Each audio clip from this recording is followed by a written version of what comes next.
আজকে BNP commissioner ঘোষণা দিয়েছে নিষিদ্ধ সংগঠন যারা এরা যদি মিছিল মিটিং করে লিফলেট বিতরণ করে কঠোর হস্তে দমন করা হবে। ঠিক আছে, আরো কড়াকড়ি করা দরকার। কারণ যতগুলো মানুষ হত্যার সাথে তারা জড়িত একটা জীবন ফেরত দিতে পারবে? তাদের রাজনীতি করার কিসের অধিকার? কোন অধিকার নেই। খালি 47-71 তুলে তুলে এই দেশের মানুষকে চেতনা ধারী করে রেখেছিলেন। এটা এখন এই দেশের জনগণ আর খায় না। কথা বলে না, এই দেশটাতে সামনে যদি কেউ নির্বাচনে আসে, যার যে বয়স দেখা লাগবে তার জীবনে কোন দুর্নীতি আছে কিনা। ডক্টর মোহাম্মদ ইউনূস এটাই সামনে নিয়ে আসতেছে। আপনি 5 ফেল করে এমপি দাঁড়াবেন, সে যুগ চলে গেছে। সামনে এমপি দাঁড়াতে হলে কমপক্ষে অনার্স মাস্টার্স করা লাগবে। একজন চেয়ারম্যান দাঁড়াতে হলে কমপক্ষে বিএ পাস করা লাগবে। বিয়ে করে বিয়ে পাস না, সরাসরি বিয়ে পাস। এই শিক্ষিত মানুষগুলো আগামীতে জাতির নেতৃত্বে আসলে দেশটা আবার বাড়িয়ে যাবে ইনশাআল্লাহ। আমাদের জানার ডক্টর শফিকুর রহমান হাফিজাহুল্লাহ আজকে সুনামগঞ্জে ঘোষণা দিয়েছে এই দেশকে দাঁড় করাতে হলে 3টা জিনিস সামনে নিয়ে আসা লাগবে। 1 নম্বরে জনসম্পদকে, জনগণকে জনসম্পদে পরিণত করা লাগবে। আর এটার জন্য কর্মসংস্থান দরকার। কথা বলে না কেন? লক্ষ লক্ষ মানুষ এখন বেকার, প্রায় 36 লাখ। এই মানুষগুলোর কর্মসংস্থান তৈরি করা লাগবে। শয়তান টাকা পয়সা গুলো সব পাচার করেছে, ওই টাকাগুলো যদি দেশে থাকতো ওই 36 লাখ যুবক বেকার থাকতো না। কয়েকদিন আগে আমি মৌলভীবাজারে যাচ্ছিলাম, পাইলট আমার বলছে হেলিকপ্টারে যে এই যে ইন্ডাস্ট্রি গুলো হালকা পাতলা হয়েছে, জানে না যদি টাকা পয়সা গুলো পাচার না করতো, যত মানুষ দেশে বেকার আছে এই মানুষগুলো একটাও বেকার থাকতো না, সম্মানজনক একটা কর্মজীবন নিয়ে জীবন কাটাতে পারত। আর এদের বাইরের দেশে যাওয়া লাগতো না।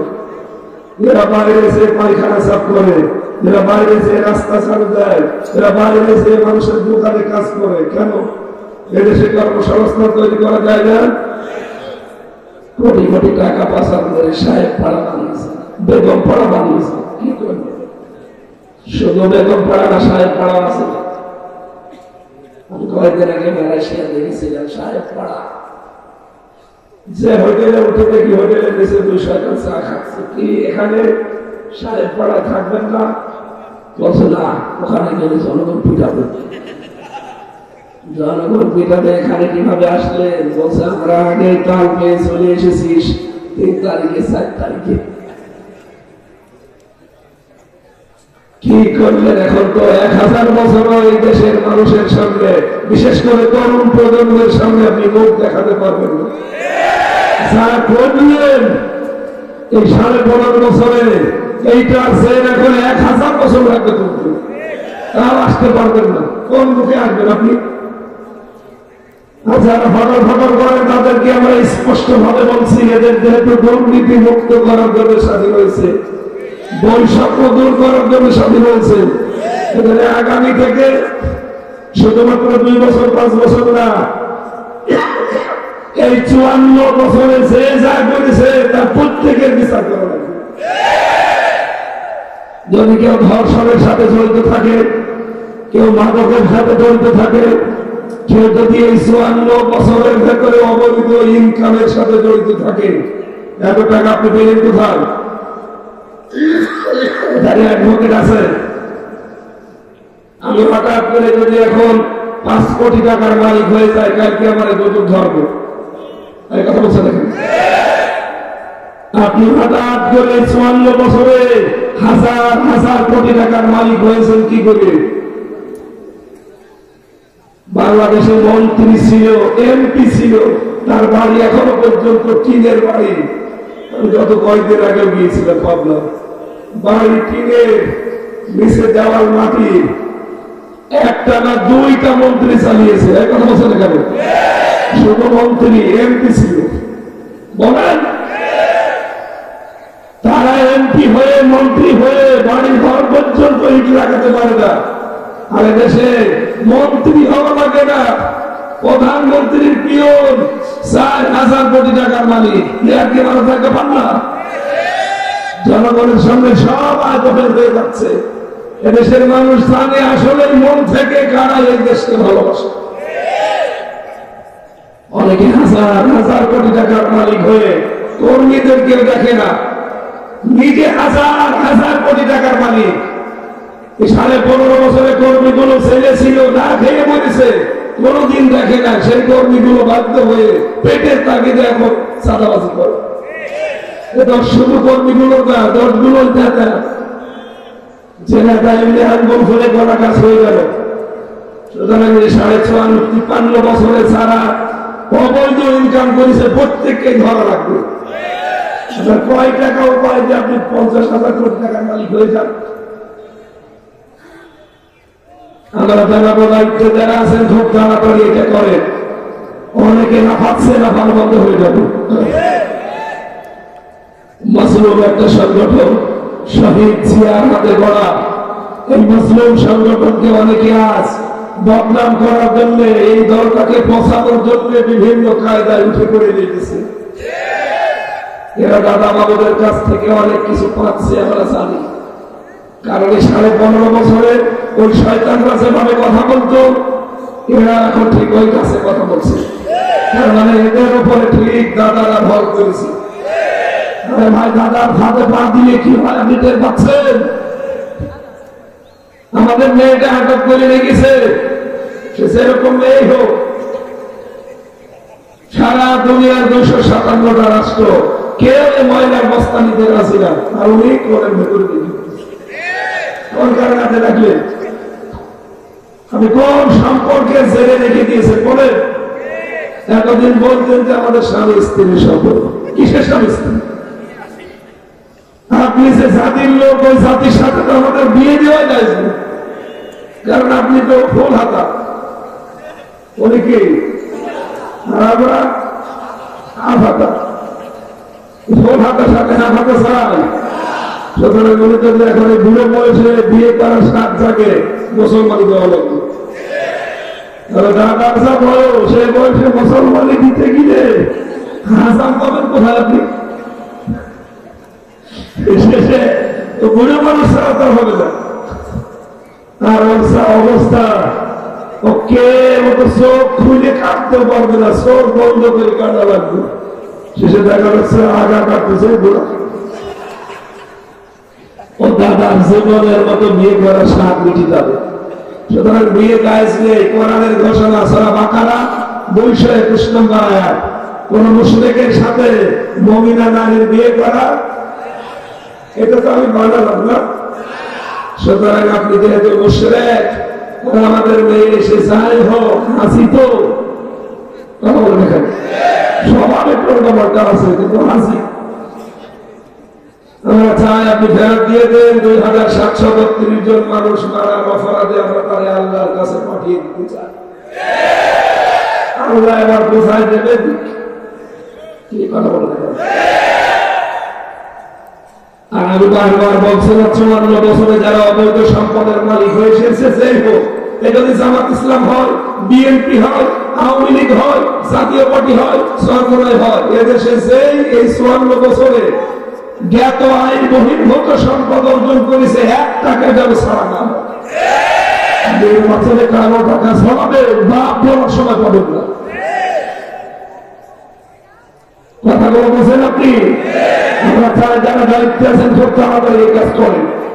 যারা ফটর ফটর করছে, আরনের বউ এমনি মুখ বন্ধ হয়ে যাবে। 15.5 বছর একসাথে ছিলাম, কিচ্ছু বলে না। হঠাৎ এখন মাথা খারাপ হয়ে ওই পুরাতন রেকর্ড বাঁচাতে আরম্ভ করেছে। 71, 47 কেন?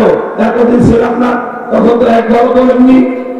ওই জায়গায় যিনি এখন প্রার্থী হিসাবে আছে, শ্রদ্ধাভাজন বড় ভাই জানাব নুরুল ইসলাম বলবো, ছাত্র শিবিরের সাবেক কেন্দ্রীয় সভাপতি। ও জানে যে ওনার যে জনপ্রিয়তা বা ওনার যে অ্যাক্টিভিটিস, ওর সাথে আমি না, আমি সহ আমার বউ সহ আমার প্রভাব দাঁড়ালে ও যদি 100টা ভোট পায় পাবে 10টা। এই কারণে ওই স্বামী স্ত্রীর মাথা খারাপ হয়ে গেছে। এখন মাওলানা মিজানুর রহমান আজহারির পেছনে লেগে তারে ধর্ম ব্যবসায়ী বলতেছে। বলেন এই লোকটা জীবনে রাজনীতি করেছে, কোনদিন রাজনীতি কোনো ফরক করেছে? আমার নামও যদি বলতো তো হালকা পাতলা কি সত্যি হতো। এমন মানুষের নামে দিয়েছে সে একটা নিরপেক্ষ মানুষ, শয়তানও বিশ্বাস করে না। এখানে নিজেদের পায়ে নিজে কোরআন মারবেন না। আমি মুসলিম দলকে ভালোবাসি, কাউকে না ভালোবাসলেও শহীদ জিয়াকে ভালোবাসি, কারণ সে লোকটার জন্য কাবা শরীফের ইমাম।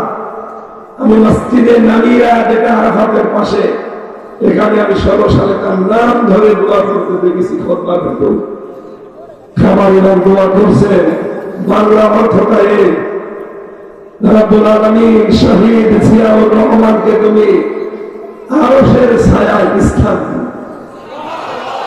কেন এই দোয়া করছিল? কারণ তিনি নিম গাছ লাগিয়ে দিয়েছিলেন আরাফাতের ময়দানে, হাজার হাজার নিম গাছ। আমি নিজে ওই নিম গাছের নিচে ছিলাম। 45, 50, 60 ডিগ্রি সেলসিয়াস চলে, সেখানে একটু যদি ছায়া পাওয়া যায় মনে হয় যে একেবারে বেহেশতে আছে। উত্তপ্ত মরুভূমির ভেতরে উনি ওই ব্যবস্থা করে দিয়েছিলেন। শুধু বাংলাদেশ না, বিশ্বের লক্ষ লক্ষ হাজির আছে ওখানে আশ্রয়।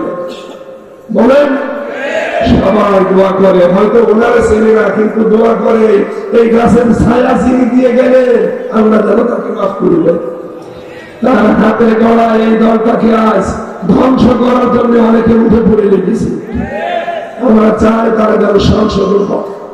আমি আবার বলছি, যারা দায়িত্বে আছেন খুব তাড়াতাড়ি জ্ঞাত আয় বহির্ভূত সম্পদ যাদের এই 54-53 বছরে 1 টাকা ছাড়া যাবে না, প্রত্যেককে ধরা রাখবে।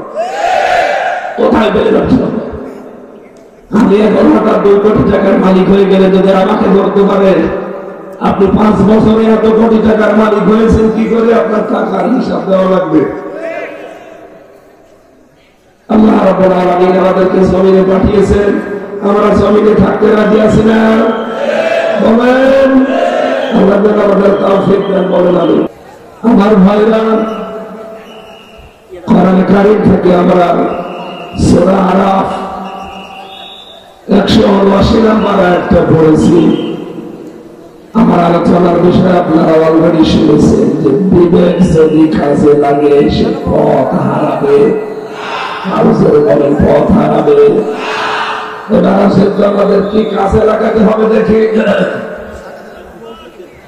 রব্বুল আলামিন বলেন, ওয়ালাকাদ যারা'না লিজাহান্নামা কাসীরাম মিনাল জিন্নি ওয়াল ইনস।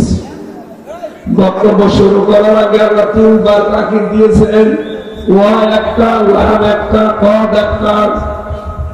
আল্লাহ পাক বলেন অবশ্যই অবশ্যই অবশ্যই আমি আল্লাহ জাহান্নামের জন্য বানিয়েছি অধিকাংশ মানুষ আর স্ত্রীকে দিয়েছেন। কাছে মানে অল্প, কাছের মানে কাছের মানে বেশি, আর কাছের র মানে অনেক বেশি। আমরা যদি এখানে কলি বা কলি না দিতেন তাহলে অন্তত একটা নিয়ে চিন্তা ভাবনা আসতো না। কিন্তু এমন শব্দ আমরা চয়েস করেছেন, এখানে জুড়ে দিয়েছেন অধিকাংশ মানুষ আর জিন জাহান্নামে যাবে, এই জন্য তাদেরকে বানিয়েছি। অধিকাংশ যদি যাইতে আমাদের দোষ কিসের? আমাদের দোষ হচ্ছে এইটা, এই পৃথিবীতে আমরা যত মানুষ পাঠিয়েছেন কিয়ামত পর্যন্ত তাদের পাঠাবেন, 3টি ইন্দ্রিয় শক্তি অন্তত তাদের দিয়েছেন। চাঁদপুর মাসে রব্বুল আলামিন এখানে 3টি ইন্দ্রিয় শক্তির কথা জানিয়েছেন। দেখেন আপনার ভেতরে আছে কিনা। যদি থাকার পরেও কেউ কাজে লাগাতে না পারেন, আপনি যত বড় মুসলমান দাবি করেন, আপনাকে দিয়ে আল্লাহ জাহান্নাম কবুল করবেন। 1 নম্বর যাদের কলব আছে, হৃদয় আছে, কিন্তু চিন্তা নেই। আল্লাহ পাক কোরআনে কারিমে শব্দটা দিয়ে জানাতে চেয়েছেন, যাদের কলব থাকার পর, হৃদয় থাকার পর, আকল থাকার পর তাদের চিন্তা আসে না, এই মানুষগুলোকে আমরা জাহান্নামে দেবেন। কিয়ামতের ময়দানে যে মানুষগুলো বিচার করার পরে আমরা জাহান্নামে বলবেন চার إذا ألقوا فيها سمعوا لها شهيقا وهي تفور। যখন তাদেরকে জাহান্নামের একটা সংকীর্ণ জায়গায় ফেলে দেওয়া হবে, তাকাদু তামাইয়াজু মিনাল গায়স, জাহান্নাম যেন ফেটে পড়তে চাইবে তাদেরকে দেখা মাত্রই। কুল্লামা উলকিয়া ফিহা ফাউদুন সাআলাহুম খাযানাতুহা আলাম ইয়াতিকুম নাযীর। জিজ্ঞাসা করবে কেন এখানে আসলে, এই সাঈর নামক জাহান্নামে কেন আসলে, তোমাদের কাছে কি কোনো সতর্ককারী দেয়নি? ওই মানুষগুলো বলবে আমাদের কাছে গিয়েছিল, আমাদের কাছে বহু নবী, বহু রাসূল, বহু আলেম ওলামা, নবীর গায়েবরা গিয়েছিল। কোথায় সে কুষ্টিয়া থেকে এসে চাঁদপুরে এসে সতর্ক করেছিল। বালাগত জানা নবীর فكذبنا وقلنا ما نزل الله من شيء। তখন ওই মানুষগুলো বলবে যে আমরা বলতাম যে এরকম কিছু আল্লাহ নাযিল করেনি, এই আয়াতটা নাযিল হওয়ার ১,৫০০ বছর আগে আমার মনে হয় এই মাত্র বাংলাদেশ থেকে নাযিল হলো। কথা বলে না কেন? দেশের বহু মানুষের চরিত্র এখন এরকম না।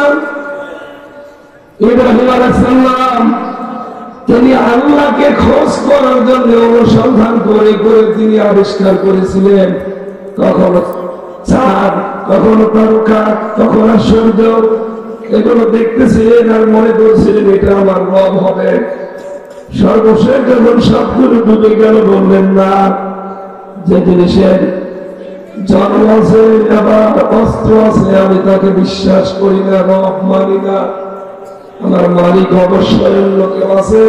তিনি তখন মুখ ফিরিয়ে দিয়ে বললেন ইন্নী ওয়াজ্জাহাতু ওয়াজহিয়া লিল্লাযী ফাতারাস সামাওয়াতি ওয়াল আরদা হানিফা।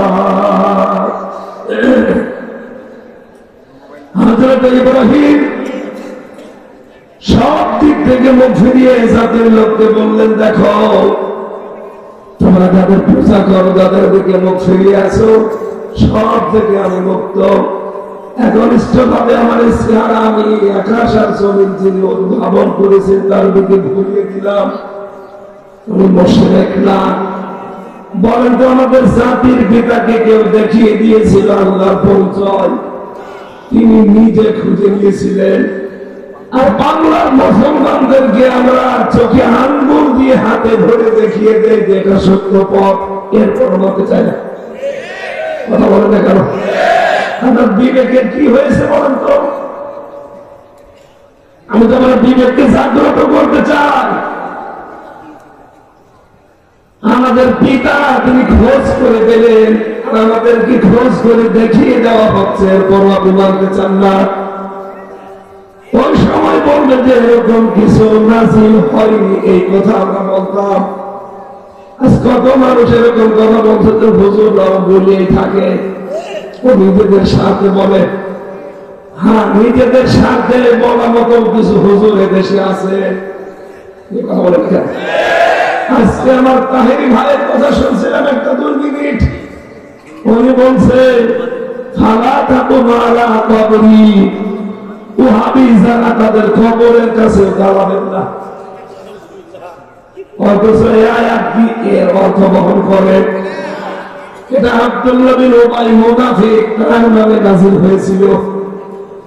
নবীজি যখন তার জানাজার নামাজে যাবেন, আল্লাহ আয়াতটা নাযিল করবেন যে লোকটা মুনাফিক, আপনি তার জন্য দোয়া করা দূরের কথা, তার কবরের পাশে যাবেন না।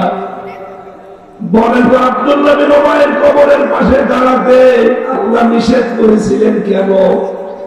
একটাই কারণ আমি পেয়েছি, তার পুরা জীবন পড়ে সে কিন্তু নামাজ পড়তো, রোজা রাখতো, জিকির করতো। কি নবীজির পেছনে নামাজ পড়েছে, হামজার পেছনে না। নবীজির সাথে ইফতারি করেছে। নবীজি যেদিন যা বলেছে সঙ্গে সঙ্গে তাই করেছে। বিশ্বনবী মসজিদে নববীতে একদিন বলেছিলেন যে আল্লাহর কাছে প্রিয় নাম আব্দুল্লাহ আর আব্দুর রহমান। সঙ্গে সঙ্গে সে নিজের নাম পাল্টিয়ে পরিবর্তন করে দিয়েছে আব্দুল্লাহ। নিজের ছেলের নাম পাল্টিয়ে দিয়েছে আব্দুল্লাহ, নিজের নাতি ছেলের নাম পাল্টিয়ে দিয়েছে আব্দুল্লাহ, নিজের বাবার নাম পাল্টিয়ে দিয়েছে আব্দুল্লাহ, শুধু আব্দুল্লাহ। বলেন তো বিশ্বনবীর কথা আসে মানতো আমাদের চাইতে কম না বেশি? আরো জোরে বলেন আরেকবার। একটা মাত্র কারণে লোকটা মুনাফিকের সর্দার, কারণ পুরা জীবন মাথা থেকে পা পর্যন্ত সুন্নতের কোন অভাব ছিল না। ও নবীজির মতো দাঁড়িয়ে রেখেছিল, নবীজির মতো পাগড়ি মাথায় দিত নামাজের সময়, আল্লাহর নবীর মতো জোব্বা গায়ে দিত, নবীজির মতো নেশাক করেছে, দস্তরখানা বিছিয়ে খাবার খেয়েছে। ওর পুরা জীবন আমি করেছি। একটা মাত্র সমস্যা পেয়েছি, রাজনৈতিক জীবনে ওই লোকটা নবীর আদর্শ মানত না, মেনেছে তো আবু সাহেবকে। কি মনে হয় আপনার কাছে বলেন? ওরা আবার দেখা যাচ্ছে কালকে ছেড়ে দেবে যে মন্দ হুজুর কথায় যায় না। গাজীপুরে এক দোকানে একটু বসে আছে, কাপড়ের দোকানে। পরের দিন ছড়িয়ে দিয়েছে যে ওই দোকান দিয়েছে, ওনার ওয়াজের ব্যবসা আর হচ্ছে না। আরে ভাই, ওয়াজের কি আমার ব্যবসা? এটা আমার দায়িত্ব। ব্যবসা করার আমার এমনিতেই তো ব্যবসা আছে, এটা কি আমার ব্যবসা? আর যারা হুজুরদেরকে বলেন, আলেমদেরকে যে ধর্ম ব্যবসায়ী, আপনার ইমান চলে গেছে, নতুন করে ইমান আনা লাগবে। বলেন এই জায়গাতে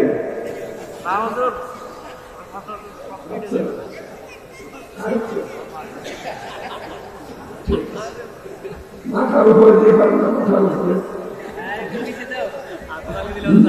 2 মিনিট 3 মিনিট দিয়ে আবার সরিয়ে দেবেন, খাবার দেবেন, খেয়ে গলাটা ছেড়ে গেলে একটু ভালো হতো। কণ্ঠ আসলে সমস্যা হয়ে গেছে, সারা দিন খুব কষ্ট হচ্ছে। জালেমরা আমার সাথে যে আচরণ করেছে 3 বছর, আমি নিজে তো ব্যক্তি, আমি নিজে বলছি, এমন কোন টর্চার নেশা করে মানসিক এবং শারীরিক। 11 ঘন্টা ধরে টাঙিয়ে রেখে ওই কথাগুলো আমার মনে মাঝে মাঝে চোখের সামনে ভাসে, আর ভয় লাগে। ওরে দেওয়ার ভাই নাম শোনেন শিবিরে, ওই যে অফিসারটা সঞ্জয় হিন্দু, ওই কোরআনটার আমারও দায়িত্ব ছিল। ও বলছিল দেওয়ারের এই তার গরম করে আমরা ওর লজ্জাস্থানে ঢুকিয়েছি, আর গরম করে লাল টকটক হয়ে যায়, ওইটাও নুন উঠে করে দিয়েছে, লজ্জাস্থান পুরা কিছু হয়ে গেছে। এখন পরবর্তীতে চিকিৎসা করে আল্লাহ আবার ফেরত দিয়েছে। সে সঞ্চয় কোথায়? আমার রিমান্ডের পরে আমি আর দেখিনি। ওনারা নিয়েছিল 57 দিন, আর আমার নিয়েছিল 10 দিন।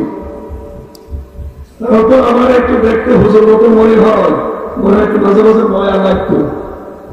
ওনারা ফুটবলের মতো পিটিয়েছে, বলছে ফুটবলকে যেভাবে লাত্তি মারি 4-5 জন মিলে ওইভাবে ওরা লাত্তিয়েছে।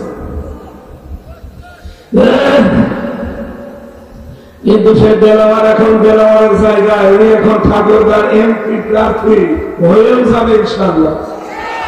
আমি ঠাকুরগাঁও গিয়েছিলাম, ওনার যে জনপ্রিয়তা, মাসলুম তো এই জন্য আল্লাহ সৃষ্টি জগতের ভেতরে তার উপর একটা মায়া তৈরি করে দিয়েছে। হিন্দু পর্যন্ত বলে না এ আমার জেলার সন্তান। এই মায়াটা ঢুকিয়েছে কে? বলেন বলেন। আমিও মুসলিম ছিলাম 3 বছর। এই জুলুম, অত্যাচার এবং এই টর্চারের কারণে মনে হয় এই দেশের মানুষের অন্তরে আমার প্রতি একটা আলাদা ভালোবাসা আল্লাহ তৈরি করে দিয়েছে। আমি নিজে এটা টের পাই। এই জন্য আমার এত চাপ যাচ্ছে। আমার ভাইরা অন্ত ছেড়ে যাবে আমি আশা করছি ইনশাআল্লাহ। ছেড়ে গেলে যতক্ষণ চালাতে চায় থাকবেন তো। চাঁদপুরবাসী রব্বুল আলামিন ওই সময় যে মানুষগুলোকে জাহান্নামে সাগীর কি বললাম, এখানে যারা যাবে ওরা এক বাক্যে বলবে অকালু লাউ কুন্না নাসমাউ আও নাকুলু মা কুন্না ফি আসহাবিস সাঈর। আফসোস আজকে আমাদের ওই সময় যদি বিবেকটা কাজে লাগাতাম, আর ওই সময় যদি তাদের কথাগুলো শুনে মেনে নিতাম, তাহলে আজকে এই জাহান্নামে আসা লাগতো না। তার মানে জাহান্নামে যাওয়ার কারণ এখানে আমরা পেলাম কয়টা? 2টা। বলেন কয়টা? একটাকে যারা শোনার পরে না শোনার ভান করে থাকেন, 2 নম্বরে যারা বিবেকটা কাজে লাগান না। বাংলাদেশে যারা এই 15.5 বছরে এমপি হয়েছেন, মন্ত্রী হয়েছেন, অনেকেই ভালো মানুষ ছিল আমরা জানি, কিন্তু আপনার বিবেকটা কোথায় গিয়েছিল বলেন তো? আপনি তো নিজেই দেখতে পারতেন যে জনগণ আমাকে চাই না, জনগণ আমাদেরকে ভোট দেয়নি, সাপোর্ট দেয়নি। কোন কারণে আপনি জোর করে চেয়ারে ছিলেন বলেন? আপনার বিবেক কি কিছু বলেনি? এই জন্যই তো ভুল সিদ্ধান্ত আল্লাহ চাপিয়ে দিয়েছে একটার পর একটা। এটা সূরা ইউনূস 11 নম্বর পারা, 11 নম্বর পারা 19 নম্বর পৃষ্ঠা 4 নম্বর লাইনের 100 নম্বর আয়াতের শেষের দিকে আছে وَيَجْعَلُ الرِّجْسَ عَلَى الَّذِينَ لَا يَعْقِلُونَ। রব্বুল আলামিন বলেন যারা তাদের বিবেককে কাজে লাগাবে না দুনিয়ায়, ভুল সিদ্ধান্ত আমি আল্লাহ তাদের উপরে চাপিয়ে দেব। শেখ হাসিনার ডিগ্রির কোনো অভাব ছিল? এত ডিগ্রি বহন করার মতো আরো 2 জন লাগে। যদি ডিগ্রি আমার মতো অর্জন করা লাগতো, আমি কামেল পাস করে একটা ডিগ্রি পেয়েছি, অনার্স করে একটা পেয়েছি, মাস্টার্স করে আর একটা পেয়েছি। এই 3টা আসল, বাকিগুলো যেগুলো দাখিল আলিম ফাজিল ওগুলো তো এমনি আসে। হাফেজি পড়ে একটা ডিগ্রি দিয়েছিল হাফেজি মাদ্রাসা থেকে, ও সাতার কোনো কাজ নেই। কারিয়ানা পড়ে একটা ডিগ্রি দিয়েছিল, ও সাতারও কাজ নেই। বাকি যে কামেল পাস করার একটা ডিগ্রি আছে, মাস্টার্স এর একটা আছে। এমফিলে ভর্তি হয়েছিলাম তখনই তো জেলখানায় 3 বছর কেটে গেল শেষ। আমার এই যে 33 বছর বয়স, 3টা ডিগ্রি অর্জন করতে আমার ছিল 14 বছর শেষ হয়ে গেছে। আর ওনার 27টা ডিগ্রি। কাকের যদি গোস্ত কিনে খাওয়া লাগতো, জীবনে এত গোস্ত খেতে পারতো না। ডিগ্রি তো আর অর্জন করা লাগে না, লেখাপড়া করে সেখানে খয়রাতে ডিগ্রি দিয়ে দেয়। এই জন্য বিবেকটা কাজে লাগে। কত মানুষের আত্মঘাত। যেদিন ইলিয়াস আলীর মেয়ে ছেলে ওনার কোলের ভেতরে বসে বলেছিল, ম্যাডাম আমার বাবাকে যদি সত্যি কিছু করে থাকেন তো ফেরত দেন। কি বলছিল সেদিন দেখেছে? আমরা খোঁজ করে দেখবো, অথচ তখন মেরে ফেলা হয়ে গেছে। আপনার বিবেকে মেনে নিত কি করি? আমি মিনি আয়না ঘরে মাত্র 10 দিন ছিলাম। এতেই যে অত্যাচার করে ওরা, দিক যেটা বড় সেটা ওখানে কি করে? এটা চাঁদপুর জেলা না, নোয়াখালী তো পাশে। এখানকার এক আলেম ছিল আমার সাথে ছেলে, সে বলছিল যে আমি দিকটার ছিলাম, ওরা আমার কাদের ভেতরে পার ভেতরে নাক লাগিয়ে এর ভেতরে সেকেন্ড বেডে 24 ঘন্টা বসিয়ে রাখতে হবে। এই যে মানুষ শুয়ে থাকে, এটা যে কত বড় নিয়ামত এটা আমি জানি। এখানে ফাঁসির কন্ডেম ছেলে আমার ঘরে হয়ে গিয়েছে, ডাক্তার মাঝে মাঝে হাত পা ছেড়ে দিয়ে আরে ভাই এইভাবে থাকে, এদিকে মাত্র 3.5 হাত, এদিকে 2.5 হাত, আমি থাকবো কোথায়? বলছে হামজা ভাই এভাবে যে কেন থাকি? ওরা আমার বছরের পর বছর কোনদিন মাটিতে পিঠ লাগিয়ে ঘুমাতে দেয়নি। ঘুমিয়ে থাকা, সাক্ষাৎ হয়ে শুয়ে থাকা, এটা যে কত বড় আল্লাহর নিয়ামত আমি এখন টের পাই। এই জন্য আমার খেতে দেয়, দিক না দেয় না দিক, আমি শুয়ে থাকি। কত মানুষের জুলুম, অত্যাচার, নির্যাতন, চোখের পানি। কয়েকদিন আগে এক বেরিয়ার বের হয়েছে, মোতাহার ভাই ঠাকুরটাও বাড়ি আমার সাথে ছিল। লোকটা মাত্র 14 দিনের বউ রেখে গেছে, 16 বছর পরে আসলো। কথা বলে না কেন? আপনি তো নিজে জানতেন যে মিডিয়ার মামলা যেগুলো সব এগুলো বানানো আমার ষড়যন্ত্র। হাজার হাজার মানুষকে এভাবে 15 বছর 17 বছর আটক করে রেখে দিয়েছে। কিচ্ছু জানে না, অনেকে কিচ্ছু জানে না।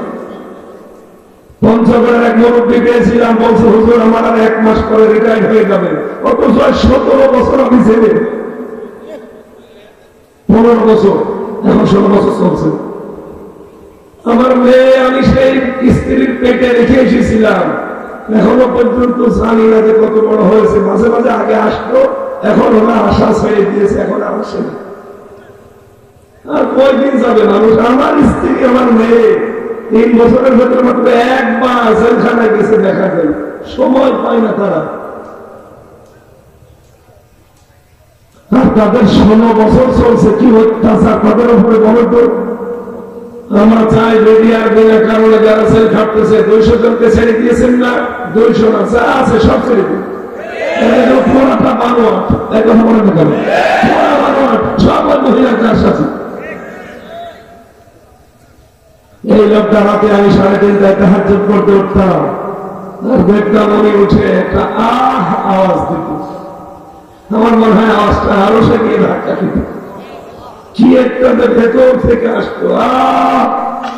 আর কতদিন? মুরব্বী মানুষ, প্রায় 60-65 বছর বয়স।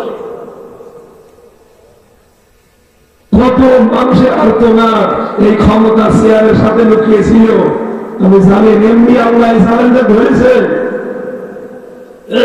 এমনি ধরেনি। হাজার হাজার মানুষের চোখের পানি লেগে আছে, কত কষ্ট। আমার মেয়েটা পিছন ধারে ওই ছোট ছোট আন্দোলন দিয়ে ঝুঁকেছিল, দেখেন আপনারা কি জুলুম করেছিল এই দেশের মানুষের উপর। আল্লাহ এমনিতে তাদের উপর প্রতিশোধ নেয়নি একেবারে। এই জুলুম যখন শেষ হয়ে গেছে, ওরা তো মনে করতো আমাদেরকে আল্লাহ মনে হয় ভালোবেসে ক্ষমতায় দিয়েছে। ওরা যেটা মনে করতো আল্লাহ 1500 বছর আগে জানিয়েছে। সূরা আলে ইমরান 168 নম্বর আয়াতে দেখবেন আছে, ওয়ালা ইয়াহসাবান্নাল্লাযীনা কাফারু আন্নামা নুমলি লাহুম খায়রুল লিআনফুসিহিম ইন্নামা নুমলি লাহুম লিয়াজদাদু ইসমা ওয়া লাহুম আযাবুম মুহিন। কাফেররা মনে করেন, কাফেররা মনে করেন তাদের বিরুদ্ধে ক্ষমতা আমি দিয়ে দিতেছি, ওরা মনে হয়েছে এটা নিয়ামত হিসাবে পেয়েছে। অথচ না, ওদেরকে এই ক্ষমতা দিয়ে আমি বিভিন্ন পাপের কাজ করাই। ক্ষমতা পেয়ে এত দূর চলে গিয়েছিল, মানুষ যে মানুষই মনে করতো না। আমি জীবনের রিমান্ডে যত গালি খেলেছি, 33 বছরও এত গালি খাইনি। আমার মা মাতালি তুলে, বাবার নাম তুলে, বোনের নাম তুলে, বোন নাম তুলে গালি দিচ্ছে। বিপ্লব কুমার, সঞ্জয় দত্ত, হিটলার, দেবদাস, এগুলো ছিল আমার রিমান্ডের অফিসার। এসবটা আমরা বলি না, কোথায় পানি গেছে আল্লাহরে বিশ্বাস করে না, বলেন এর কাছে আলেমি কি আর জালেমি কি। আমাদের দায়িত্ব দিয়েছিল এই জন্য যেন অত্যাচারটা বেশি করে। এমনকি 3 বছর ফাঁসির কন্টেনশনে ওই শয়তান নাকানকগুলো সব আমার পাহাড়ায় পড়তো, দেবদুলাল, সুব্রত বালা, এইগুলো। আর ভাই মুসলমান তো একটা দিতে পারেন না। আমি যে পড়বো মাথা কঠিন করে, একবারে নর্মাল মামলা, মোর কিছুই মামলাও না। সন্দেহ মাঝে আমার ঘরে নিয়ে গেছে। একদিন কারারক্ষীকে বললাম যে ভাই একেবারে 24 ঘন্টা তালা লাগিয়ে রাখে, সিসি ক্যামেরা দেওয়া, কথাও তো বলা যায় না। 3টা বছর পার হয়ে যাচ্ছে। তবে একটা কাজ করেন, একটা বই নিয়ে এসে দিন, একটু বই পড়ি। পরে শয়তান নিয়ে এসে দিল বঙ্গবন্ধু আত্মজীবন। ও সাদা পরিয়াল করবো, ঠিক আছে, পরের সপ্তাহ নতুন বলবো। পরের সপ্তাহে দিয়েছে বঙ্গবন্ধুর সিং সফর, এরপরে দিয়েছে বঙ্গবন্ধুর ছেলে বেলা। একদিন গরম দিয়ে বলে ফেললো, কি বলতিস, ভালো কোনো বই দেওয়া পাইবে, কি বই দেবো? বললাম আমার ফাঁসি চাই, এই বইটা পড়তে পড়তে নেই। মানে আমি মেজর ডালিম বলছি এই বইটা একটু নিয়ে এসে দে, একটু পড়ে শান্তি পাও।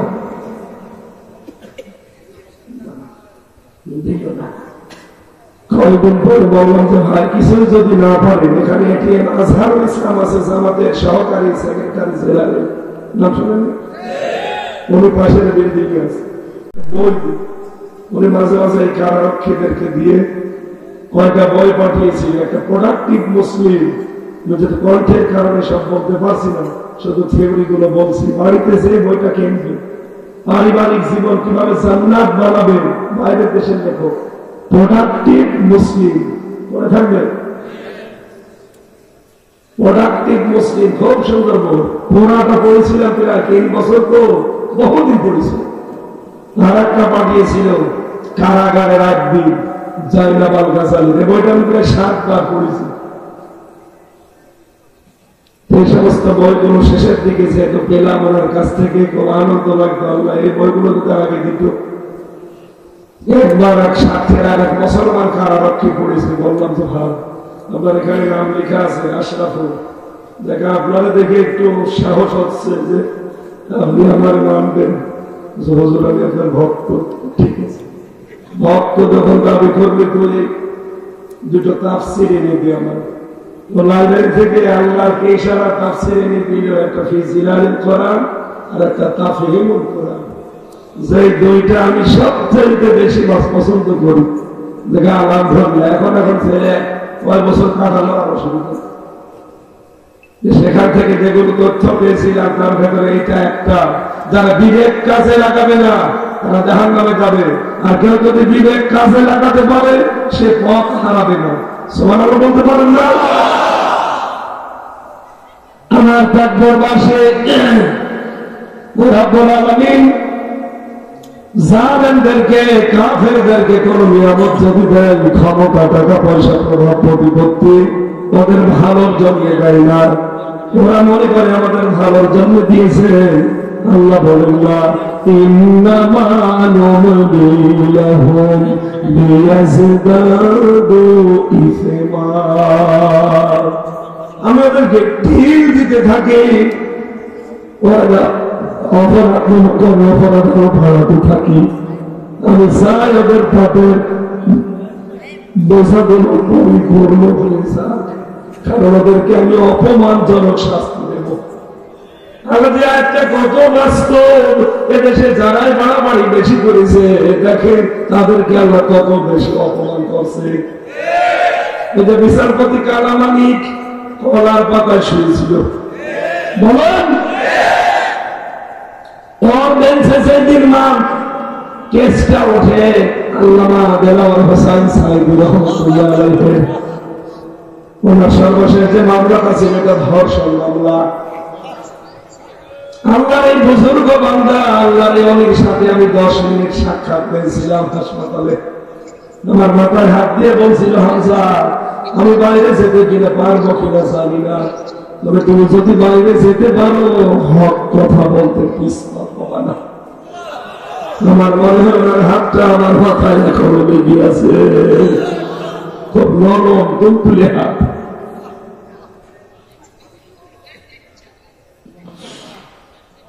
ভাইরা, মেয়েটাকে অ্যাডভোকেট তাজুল ইসলাম জিজ্ঞাসা করছে যে মা, মাওলানা সাহেব আপনাকে ধর্ষণ করেছে? বলে হ্যাঁ। আপনার বয়স কত এখন? যে সময় ধর আপনার জন্ম তারিখ কত বলেন তো? মেয়ে লোকটা বলছে আমার জন্ম তারিখ 1975, আর ধর্ষণ করেছে 1971। এই বিচারপতি কালামালিকে পড়েছিল মামলাটা। অ্যাডভোকেটরা তো সেরকম পেঁচিয়ে প্রশ্ন করে বলছে মা, জন্ম 75, ধর্ষণ করলো 71, আল্লামা সাইদি কি আপনাকে ধর্ষণ করেছে জগতে? মামলা ওখানে ঢিসমিস হয়ে যাওয়ার কথা না, কিন্তু ওই সময় তার কালামালিক এই যার সন্তান কোরআনগার বলছে আল্লামা সাইদিকে আমি ফাঁসি দিতে পারলাম না, আমার জীবনের আফসোস। আল্লাহ দেখেন কি অপমান করেছে, গলার পাতায় শুনিয়েছে, গলায় গামছা দিয়ে গলার গা টানতে টানতে নিয়ে আসছে, গলায় গামছা দিয়ে নিয়ে যায় কাঁদে চোরদের, কাঁদে। একটা সুপ্রিম কোর্টের বিচারপতি কত নিচে নামাই আল্লাহ, ওর বিছিয়ে উড়ে গেছি, ওর বেশি নেই। কয়েকদিন আগে আমার গাজীপুরে মাহফিল ছিল, একেবারে কারাগারের পেছনে, সেই ঘরে থাকতাম। ওই বিল্ডিং এর 3-4 বিল্ডিং পরে প্রধান বক্তা করে আমার নিয়ে গেছে। আরে পুরো কোন জায়গা, কারণ জায়গাগুলো তো মুখস্থ, 3 বছরের জায়গায় কাটালাম। কারারক্ষী একজন এসে বলছে হুজুর ওই যে আমি দায়িত্ব ছিলাম, এদিকে আসেন। এখন যে ঘরে থাকতাম ওই ঘরে কে আছে? কালামালিক। হুজুর সুখের বিষয় তো ওর বিসি নেই, ঠিক আছে, ওই শয়তান যেন বিসি আর খুঁজে না পায়। আলেমদের নামে তালিকা করেছিল 116 জন, আমার নামও দিয়েছিল। এখন আল্লাহ আমাদেরকে তালিকা করে ফেলে দিয়েছে, এই কথা মনে রাখেন। এখানে আপনাদেরকে বলছি কিয়ামতের দিন কিন্তু আফসোস করা লাগবে। ফেরেশতারা যখন জিজ্ঞাসা করবে কেন আসলে এখানে, এই একটা কথা ছাড়া জবাব দিতে পারবেন না, যে আমরা যদি ওই সময় বিবেক কাজে লাগাতাম আর আলেমদের কথা যদি শুনতাম তাহলে আজ এই আগুনে আসা লাগতো না। ওই আফসোস ওই সময় আমাদের করা লাগবে। এখন থেকে আমরা পাল্টাবো ইনশাআল্লাহ। 2 নম্বরে আল্লাহ পাক বলেন তাদের আমি চোখ দিয়েছি, তারা দেখে না। দুনিয়ার কত কিছু তারা দেখে, কিন্তু আমি আল্লাহর এই কালাম দেখে না। যেগুলো দেখা দরকার সেইগুলো দেখে না, যেগুলো দেখা নিষিদ্ধ ওই দিকে তাকিয়ে থাকে। মোবাইলে যাদের এমন এমন দৃশ্য আছে যেগুলো নিজে দেখলে আনন্দ পান, স্টেজে এখানে কেউ দেখলে আপনার লজ্জা লাগবে, এমন দৃশ্য আছে না? এই মুহূর্তে ডিলিট করেন। যেটা নিজে দেখলে ভালো লাগে, অন্য কেউ দেখলে শরম লাগে, লজ্জা লাগে, এটা কবিরা গুনাহ। কি কথা বলছেন? সে নাচ হোক, গান হোক, অর্ধলঙ্গ ছবি হোক, যাই হোক, এক্ষুনি ডিলিট করা লাগবে, নয়তো আপনাকে কিন্তু আল্লাহ জাহান্নামে দেবে। এখনই ডিলিট করে দেন। কারা কারা ডিলিট করবেন হাত তুলুন তো, দেখে মোবাইল দেখে। দাঁড়িয়ালা দেখে মোবাইল কি আছে, মোবাইলে ভিডিও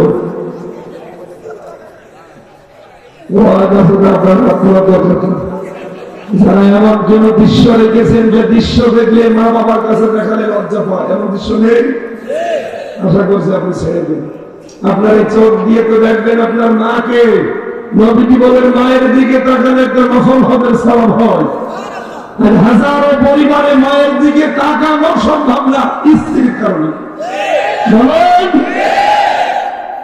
সম্মানিত মা বোন যারা এসেছেন, বিভিন্ন জায়গায় বসে আছেন, মা বোন যারা বিশেষ করে পুত্রবধূ, তাদের হাতে পায়ে ধরে বলছি, আপনি যদি সত্যি স্বামীর মন থেকে ভালোবাসা চান, স্বামীর মা বাবার সাথে জড়িয়ে থাকবেন। কারণ প্রত্যেকটা সন্তান তার মা বাবার সাথে যারা থাকে তাদেরকে ভালোবাসে বেশি। বলেন, কিন্তু এদেশ 96% মুসলমান, দুঃখজনক সত্য। 100 জনের 98টা পরিবারের সন্তান আমরা আমাদের মা বাবাকে কাছে রাখতে পারি না, স্ত্রীর ছোট মনের কারণে। এই কথা বলেন না কেন? হয় আলাদা করে দেয়, নাই বড় ভাইয়ের দায়িত্ব দিয়ে দেয়, নাই বৃদ্ধাশ্রমে দেখে আসে, নাই বাড়ি থেকে দাঁড়িয়ে দেয়।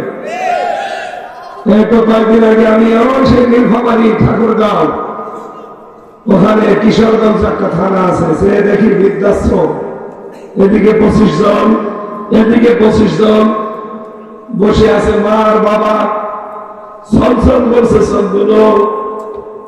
দেখে আমি বুঝে ফেলেছি যে প্রত্যেকটা মা আর বাবার সন্তানের জন্য দোয়া করছে। দুইজনের সাথে কথা বললাম, একজন বলছে হুজুর আমার ছেলে ডিসি, একজন বলছে আমার ছেলে আমেরিকায় থাকে, অথচ 3 বছর করিয়াছে বৃদ্ধাশ্রমে। দুইজন মায়ের সাথে আর বাবার সাথে কথা বললাম, প্রত্যেকে আমাকে বলেছে আমার ছেলের দোষ না, আমাদেরকে রেখে যাওয়ার পেছনে আমার বৌমা দায়ী। মা বলে না, আপনি কি মনে করেন নামাজ পড়ানো যারা খান কালো বোরকা পড়লে আপনি জান্নাতে চলে যাবেন? জীবনেও না। শ্বশুর শাশুড়িকে নিজের মা বাবার মতো মনে করা লাগবে। এই কথা বলেন না কেন? আমি স্বামী, এখানে যত স্বামী আছে প্রত্যেকটা স্বামীর পক্ষ থেকে আমি বলতে পারি, প্রতিটি স্বামী আমরা চাই বিয়ের পরে মা আর বাবা আমাদের সাথে থাকবে। কথা বলেন, কথা বলেন। এটা আপনি চান না কোন কারণে? আমি কি আপনার বাবার বাড়ি থেকে টাকা পয়সা নিয়ে এসে আমার বাবা মাকে খাওয়াচ্ছি?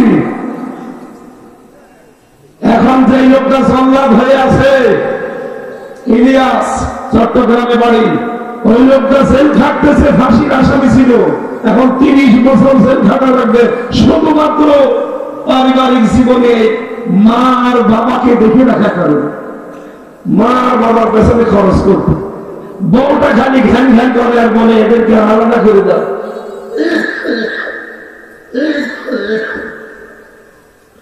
শেষে বলছে হুজুর আমি কি করব, মা আর বাবাকে আলাদা করে দিতে পারি না, কারণ আমি একটা ভাই, আমার ভাই বোন নেই,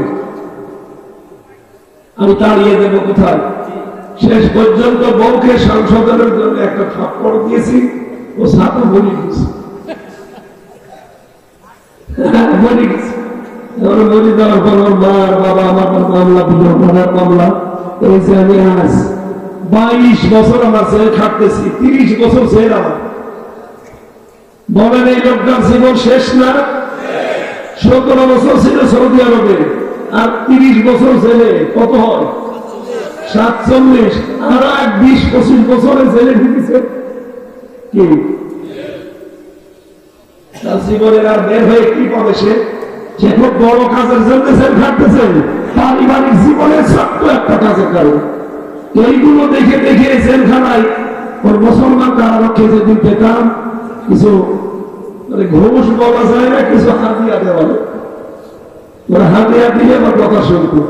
ওখানে তো টাকা পয়সা চলে না, সিগারেট চলে, সিগারেটের প্যাকেট কিনে নিয়ে এসে রেখে দেওয়া লাগতো। ওরা আসলে 1-2 প্যাকেট দিলে ভাই খাতাটা দিয়ে কলম দিয়ে ওটা নিয়ে চুরি করে করে লিখতাম যে আসলে পারিবারিক জীবনের কারণে যে কত মানুষের জীবন নষ্ট হয়ে যাচ্ছে জেলখানা।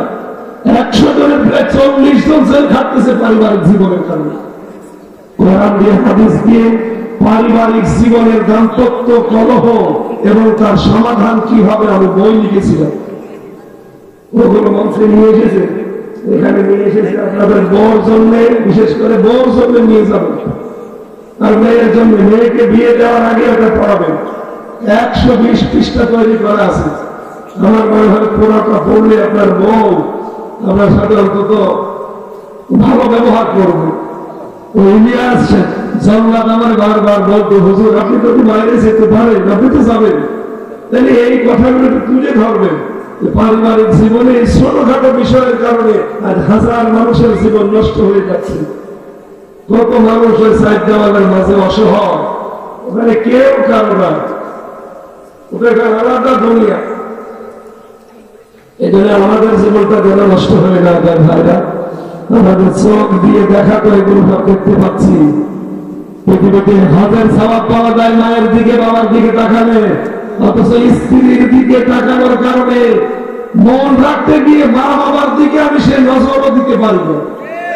আমার কথার অর্থ বোঝেন?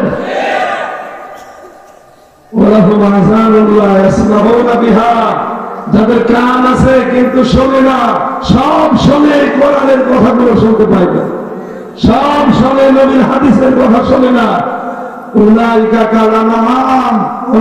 এগুলো চতুষ্পদ জানোয়ার,